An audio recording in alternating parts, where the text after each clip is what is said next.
This is Diane Williams, and welcome to the Crafty View. I'm here to talk about some of the craftspeople that are out here demonstrating today. And often you can come to the Craft Center on 950 Rice Road, and it's the Bill Waller Craft Center, by the way. And you can come out here and learn about some of the crafts and what some of the artisans do, and often there are people here demonstrating. So do think about coming out and spending a day, an hour. There's a lot of activities coming up. Look up their website, mscrafts.org. Yeah, so today I'll be interviewing, we'll go around and see who's here and what they're doing and learn all about their work. I'm here with Tag Gamblin. He's a caning artist. He's a fellow member, which means he's adjudicated a number of times, and he has some books here that he uses as resources all about caning. And he's going to tell us, I love these chairs. And there's a stool. Here's some of the materials that he uses. And his chairs are just fabulous. Now, I bet you some of you have chairs like this, but if you ever needed a seat redone, this person is the person to help you.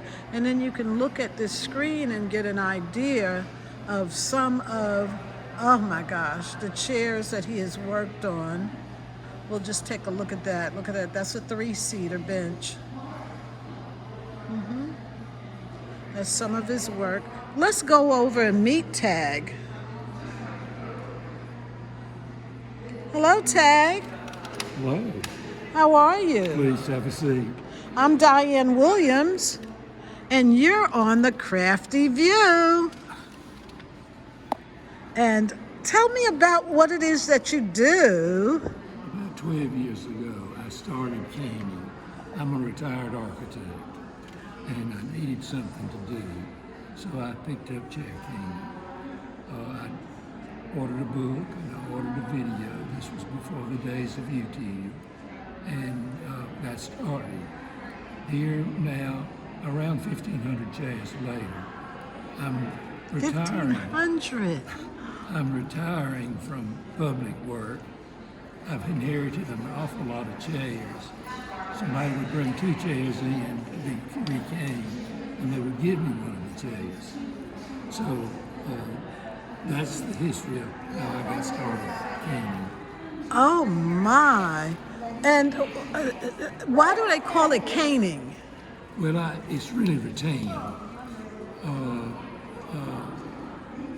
The Indians or the native people would go into the swamp and collect bamboo or swamp cane, and they would split that and use it. But it's been used a long time in Indonesia and in China. So the main source for it now, for the material, is from China, because the Indonesian government decided that all of the rattan product needed to leave as a finished product. So it's worked into furniture, and then the furniture is exported.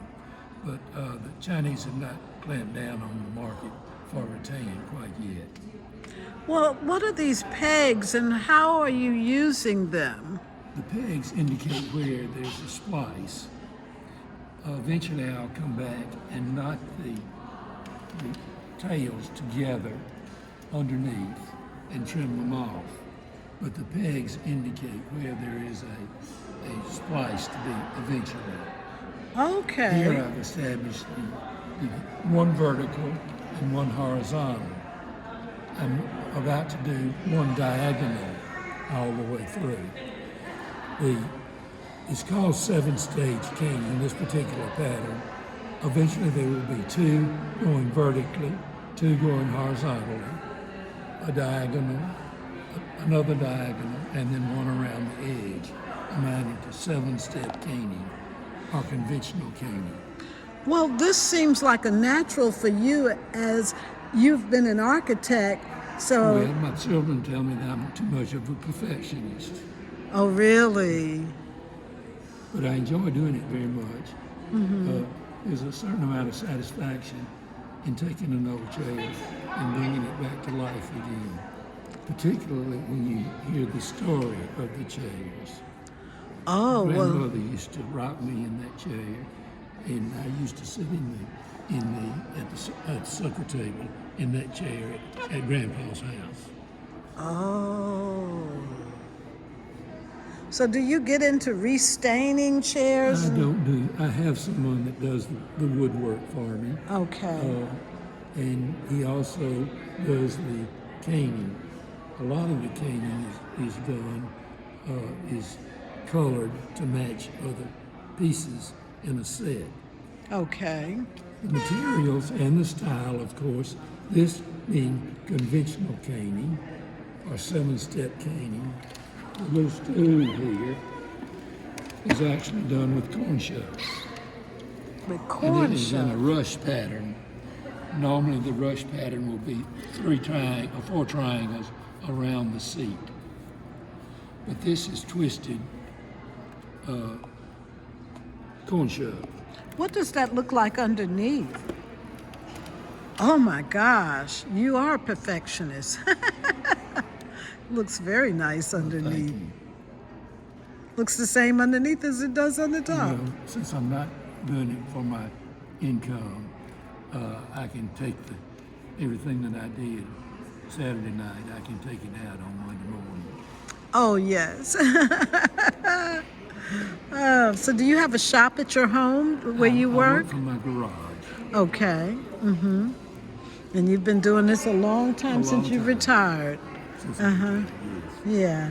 Now, do you make your own pegs? No, Thank there are shops that all of this stuff can be bought at. Okay. All the tools.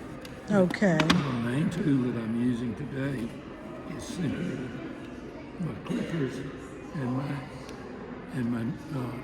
ice pick. Yes. I'm getting so old that I can't hit the hole, so this gives me a way to guide the hole. The marks here are the marks from the old seat, so that I can note which hole to use. In other words, I Okay. go from this mark to that mark, and I don't spend a lot of time Yes. in deciding where I need to go across. Yeah, you don't string it to the wrong hole. But you don't wear glasses or anything. Well, I have glasses here. Oh, okay. They're readers? Oh, okay. Okay. And then what about this yellow? These are cones. I have one for each. Eventually, I'll get into a point where I'll begin to straighten things up. And the cones allow me to do that. Okay. They're in different spacings. You can tell the spacings. Oh, I see. And then, of course, I'll work to get it straight. Now, I know this chair is a long way from being But this is where the you shape could sit. it You did this chair as well that I was sitting on? Yes. It's sturdy. It's well done. And look at how, this pattern have a name? This is conventional caning, or 7-stage caning.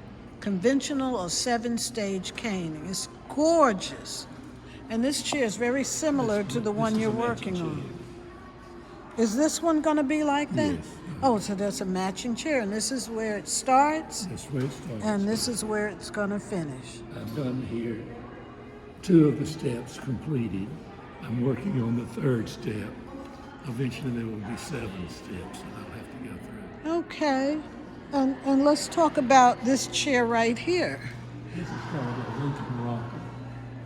A Lincoln rocker. President Lincoln had these in the White House, and it's held on since then. But it's conventional caning on the back and on the seat. Here you can see underneath how you loop and tie the canes together. Yes. It's not all done with one strand of cane. there are a number of knots Okay. that you trim and try to make it as neat as possible. Very nice. Now I see that this chair over here to the far left. Attached to this chair. Oh, okay, to the chair that you were sitting on. Yes. And these are functional chairs. Yes. I'd like to look at the design in the chair. We use these chairs in our breakfast room. Oh, This is a rush chair. It's done with very small rush. They're all sizes of the round materials and colors. yes. Do you have a card? I'm sorry, I know. Oh, okay. I'm not in the public business any longer. Oh, so you're not doing it for anybody? No, I have Well, I a. just text somebody that's got a chair that needs fixing. I can give you my email address. I have a friend in Alabama who's doing it. Oh, okay. So he's coming and going. Do you have a pen? Oh, well, hey, get his card for me. Oh, she's in Texas. Let me finish with this lady. Okay. And I'll be glad to give it to you here. When I began, I ordered a book and a video. And as I became more proficient at doing it, I ordered a more technical book.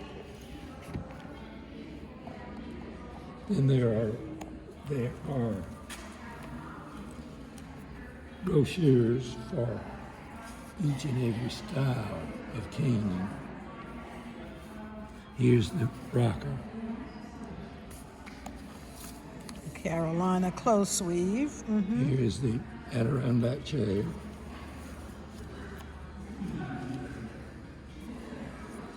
Here's the split weave. And here's the New England porch weave. I have all of these brochures. Wonderful.